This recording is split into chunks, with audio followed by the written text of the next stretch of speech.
De actualidad.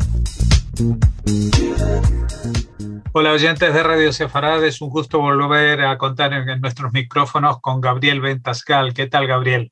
¿Qué tal, Jorge? Un gusto. Bueno, director de La Otra Cara de la Verdad, Sada Sheini, siempre pegado al tema de la Asbará, explicando las posiciones de Israel, pero también a la realidad y la actualidad. Y en este caso, pues yo creo que los propios israelíes están sorprendidos de lo que ha pasado esta semana, porque hubo un primer atentado en Beersheba con 4 muertos, que ya hacía mucho tiempo que no pasaba, pero no pasaron más de 2 o 3 días y hubo en Hedera otro atentado, esta vez con 2 muertos, con 2 policías, y nuevamente ayer con un atentado en Bnei Brak, y con una característica, ¿no? Yo creo que también eso hay que destacarlo, con armas, porque cuando nos recordamos de los ataques de la primera y la segunda intifada, muchas veces eran con medios bastante más rudimentarios, piedras, cuchillos, etcétera. Pero ahora parece que están mucho más organizados los terroristas, ¿no? Mira, hemos pasado distintas épocas. ¿Sí? Por ejemplo, en los años 90-2000, alguien te decía que hubo un atentado con armas, en forma automática yo te recomendaría culpar a la autoridad palestina y a Fatah. Las fuerzas de Fatah se ubicaban al lado de las carreteras y disparaban contra, por ejemplo, autos en movimiento. Si te decían que había un atentado con coche bomba, en forma automática tenías que pensar en Hezbollah en Irán. Y si te decían que había un atentado con hombre bomba, o sea, con hombre suicida, era un atentado típico de Hamas. O sea que si lo comparamos con los atentados que había en los años 90-2000, estos son atentados menores. Yo no creo que se pueda comparar lo que pasa hoy con una intifada. Ahora bien, las armas que están utilizando son muchas veces armas o bien robadas o armas no muy buenas. De hecho, armas en algunos casos incluso caseras. De hecho, si no hubiese sido por eso el atentado de ayer en Bnei Brak, se hubiese cobrado muchas más víctimas. Se le trabó el arma al terrorista cuando intentaba matar más gente. Y vimos imágenes, por ejemplo, de un ciclista cruzando por delante del que disparaba y no le logró disparar porque no logró activar el arma. Inmediatamente después lo volvió a poder hacer y le disparó contra un auto en movimiento y terminó asesinando a una persona más. Entonces, no creo que sea una escalada y no creo que sea buena la comparación con la intifada. Si queremos compararlo con la intifada, en la intifada teníamos organizaciones que estaban detrás. Había una educación proactiva de toda la comunidad palestina en esa intifada y además los números no son coincidentes. Atentados en la intifada cobraban 20, 25 muertos por atentados. O sea que no creo que sea justa la comparación. Pero tú decías de que habían organizaciones, en este caso no, pero también otra novedad es que aunque han recibido felicitaciones, por llamarlo de alguna manera, de organizaciones como Hamas y Yihad Islámica, pues en los atentados últimos pues se reconocen como luchadores de Daesh, del llamado Estado Islámico, que en Israel hasta ahora había tenido muy poca actuación, ¿no? Mira, tomemos por ejemplo el caso del atentado de las Ramblas de Cataluña, ¿está bien? Eso fue un atentado al estilo viejo. Fue un intento de un atentado coordinado por mucha gente. Tú sabes que intentaban volar el Camp Nou, la Torre Eiffel incluso, la Sagrada Familia. Es un atentado anormal para lo que es la época actual. Hoy el modelo de atentado se conoce como solo yihadista. Vuelvo a repetir, solo yihadista. Y el solo yihadista es un modelo desarrollado por un español, Abu Musa al-Sirio, que tenía ciudadanía española también. Y él lo que decía era que cada persona se tenía que autoadoctrinar, tenía que él decidir dónde atacar, tenía que ejecutarlo él solo y después tenía que decir que se adjudicaba a ISIS. Por más que no había ninguna organización por detrás. Y ese modelo se tenemos ahora en Israel. Lo que estamos viendo es un modelo de solo terrorista, solo yihadista. Y es personas que no tienen una estructura muchas veces organizativa detrás y que logran, por ejemplo, cruzando la valla de seguridad, consiguiendo un arma bastante casera relativamente, provocar daños sustanciales. Ahora, asignarle eso, que hay una organización ISIS latente en Israel, y que es una organización con incluso cabecillas, no es una comparación, creo yo, correcta. No es ISIS en el Sinai, que se llama Ansar Beit al-Maqdis. No es ISIS en Siria. No es Al-Qaeda. Seguramente son personas que fueron a combatir, en algunos casos, a Siria, que hay alrededor de unos 100 israelíes, y después regresaron y fueron metidos en prisión durante un tiempo, como en algunos casos de los últimos atentados, o bien personas que fueron influidas por el espíritu de ISIS, porque ISIS de hecho es una idea, es más una idea que una organización estructurada. Uh-huh.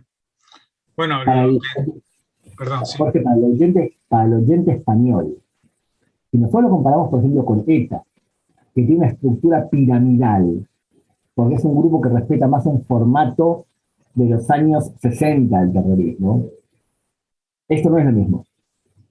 El yihadismo islámico actúa de forma diferente. Ni siquiera actúa respetando el modelo de lobo solitario.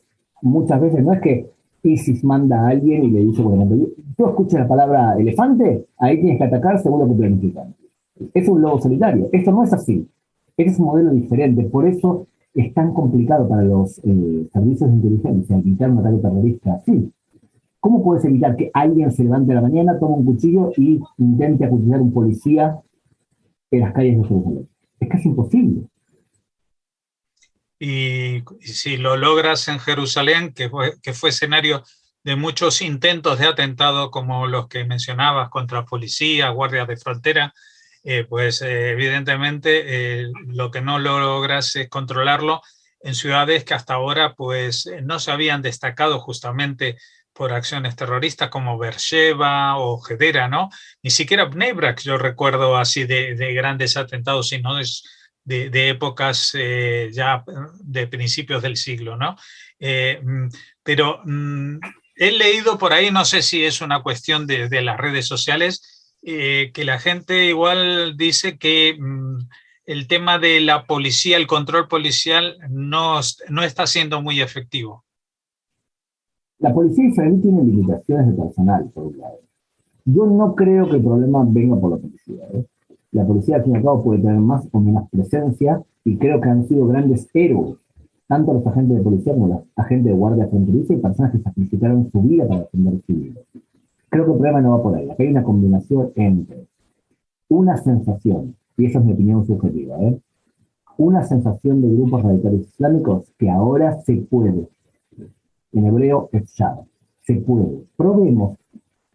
Tenemos un gobierno en Israel que está conformado por una alianza muy amplia, pero que tiene también grupos radicales islámicos dentro del gobierno, como parte del gobierno.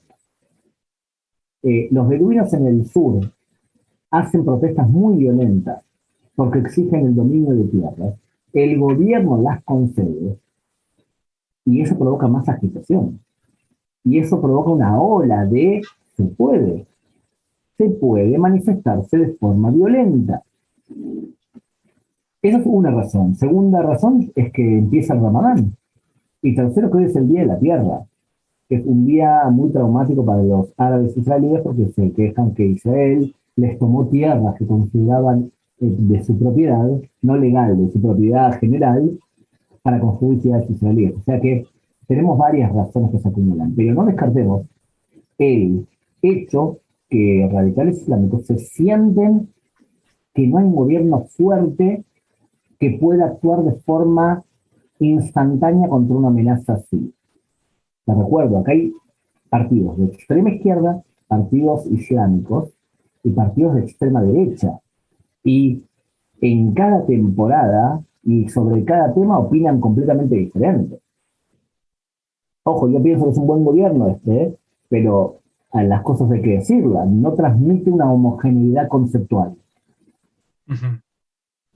Bueno, lo que hemos visto también es que tú mencionabas el tema del Ramadán. El Ramadán nos desconcierta un poco en las mentalidades occidentales porque no es una fecha fija, sino que va moviéndose. Y, por ejemplo, la guerra que en Israel se conoce como Yom Kippur, en octubre del 73, pues era el Ramadán de los árabes. Y parece como que se trata de vincular la religión, la reivindicación del Islam con el tema del terrorismo, de alguna manera, ¿no? De actuar. Primero veamos la parte buena, positiva. Imagínate que, Jorge, tú tienes, digamos, 55 años, ¿está bien? Imagínate. Si fueses musulmán, tendrías muchos más, porque el calendario musulmán son 12 meses lunares de 28 días. Y diría que los años son más cortos. Por eso, Ramadán cae siempre en otro momento del año.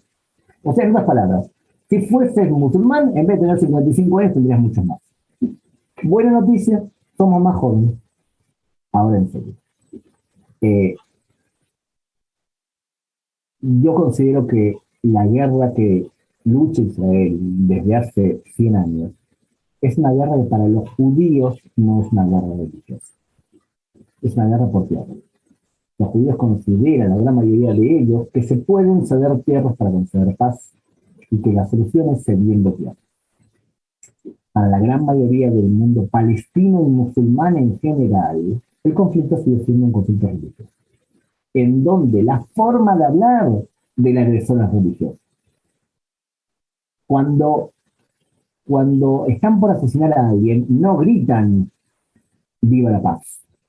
No gritan viva los territorios como nos hacen creer a veces, por ejemplo, la prensa española, que consideran que el conflicto es territorial, que es una versión bastante primitiva de la forma de entender el conflicto. Gritan Allahu Akbar. Y Allahu Akbar es, Alá es el mejor entre los dioses. Por lo tanto, es un grito religioso. Fatah, la organización que consideramos más moderada. Fatah se llaman a las guerras de Mahoma. Toda la conceptualización es religiosa. Por lo tanto, no debe extrañarnos que supuestamente no se puede combatir en el Ramadán. Supuestamente. ¿Está bien? Pero en Egipto atacó la guerra de Yom Kippur en Ramadán. Entonces, un teólogo te va a decir, no se puede combatir en Ramadán porque es época de replanteamiento. Pero si se combate al hereje y al invasor, al judío o al cristiano, al cruzado y al judío, se puede. Y por eso Egipto es en una guerra. Desde hace años ya el Ramadán es un momento de incitación religiosa que muchas veces se traduce también en violencia. Así que no es algo que nos debería extrañar. Bueno, el tema es qué perspectivas puede tener esto, porque tú lo enfocas como si fuera una especie de tentativa que hacen estos grupos para ver qué tal funciona. Y bueno, de momento el problema es que les está funcionando muy bien, entre comillas, es decir, en 3 atentados han logrado 11 víctimas mortales, que es una suma, una cantidad que no se veía hace mucho tiempo. Esto, por efecto de imitación, puede incluso incrementar la cantidad de atentados en los próximos días. Pero, Jorge, depende mucho de cómo reacciona el gobierno de Israel. En el año 2002, Hamas, en el día de Pesach, voló un ceder de Pesach en un hotel en Natania, en el Hotel Park. Y eso provocó una respuesta contundente del gobierno de Israel, que se traduce en lo que se llama Operación Muralla Defensiva, ¿está bien? De año 2002. Esto acabó con la autoridad palestina. O sea que la pregunta es, ¿cómo va a responder ahora el gobierno de Israel? Por ahora lo que ha hecho últimamente el gobierno de Israel es proactivamente mandar a sus soldados a buscar colaboradores del terrorista en ciudades árabes israelíes como el-Fajem, o incluso entre los beduinos, o incluso en la autoridad palestina. La pregunta es cómo van a reaccionar. De acuerdo a cómo reacciona el gobierno de Israel, entonces vamos a poder más o menos entender si van a seguir habiendo personas que copien o no copien. Lo que pasa es que una medida contundente del gobierno de Israel con esta estructura de coalición gubernamental no es tan simple de aceptar. ¿Es que acaso Meretz y el partido Ram, que es un partido islamista, van a aceptar medidas como la que hizo Sharon en el año 2002? Me cuesta mucho creerlo, ¿eh? Bueno, también hay que decir que, no sé si por casualidad o no, esto ha coincidido con una noticia que aparentemente era bastante positiva, una cumbre en el Negev con casi un sueño, ¿no? Es decir, los países árabes viniendo a Israel a organizarse y en un frente común de defensa común contra un enemigo en común señalado como Irán, ¿no?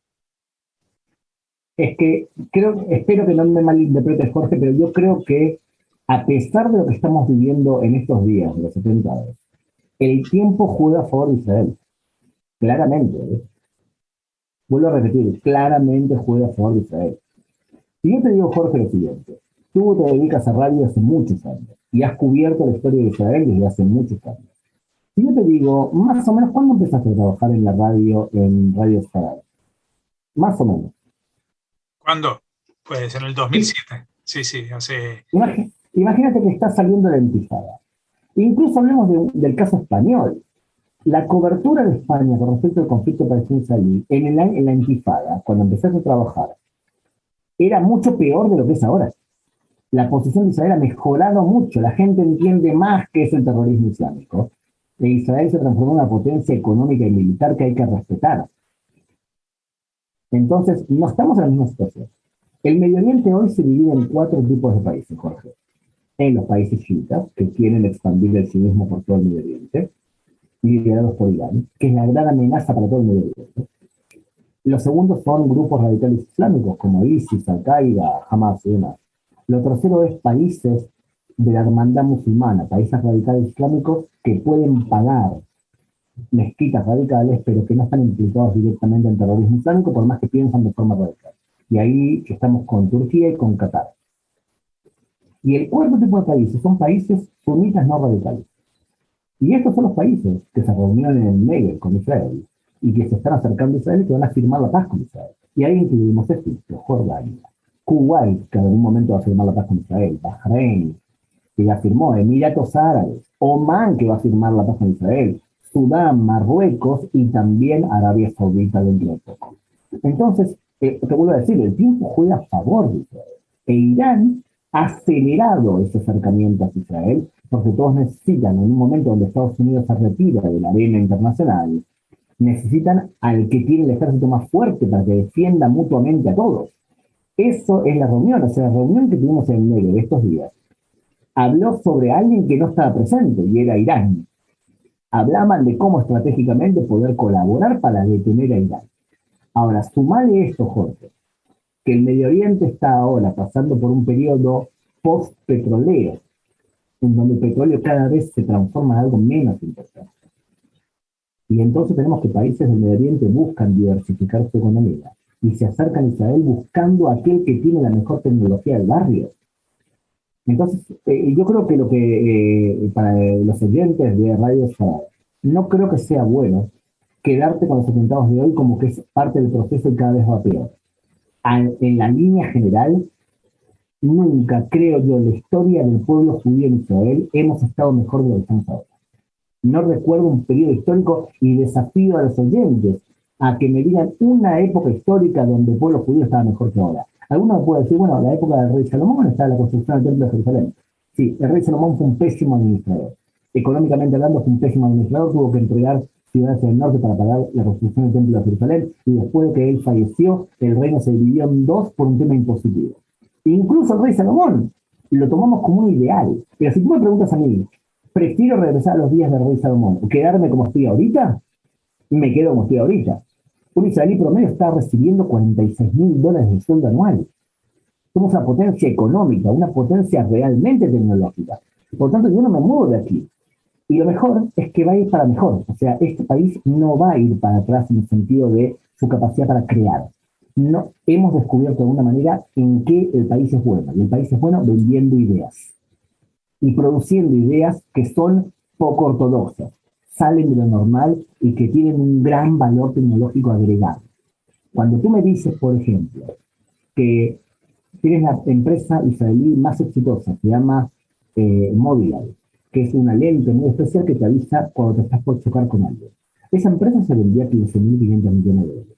La misma empresa fundó Orcam, que es un aparatito para poder permitir que un ciego vea.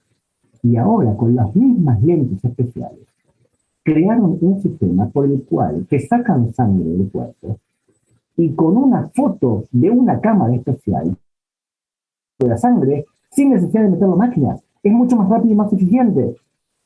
Es la misma tecnología. Fíjate cómo ya hablamos de 3 temas diferentes con la misma tecnología.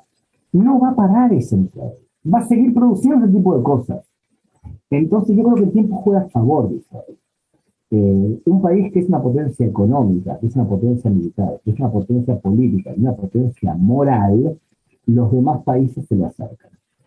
Este hecho que estamos viviendo estos días, no creo que sea recordado como un proceso que va a cambiar la historia de Israel. Bueno, nos vamos a quedar con esta visión tan optimista de unos días trágicos para animarnos, porque bueno, últimamente las noticias en general que nos llegan del mundo no son las mejores, ¿no? En otra ocasión hablaremos cómo se vive en Israel el tema de la guerra en Ucrania, porque hay, es una situación muy particular, no solamente que tiene inmigrantes tanto de Ucrania como de Rusia, sino que tiene un vínculo muy particular incluso con el gobernante de Rusia, con Putin, que es un paria hoy en día en la escena internacional. Pero eso lo dejaremos para otra ocasión. De momento te vamos a agradecer esta visión que nos has dado sobre la actualidad más rabiosa que en estas horas se está viviendo en Israel. Hasta la próxima, Gabriel. Muchas gracias por atendernos. Un abrazo, un placer.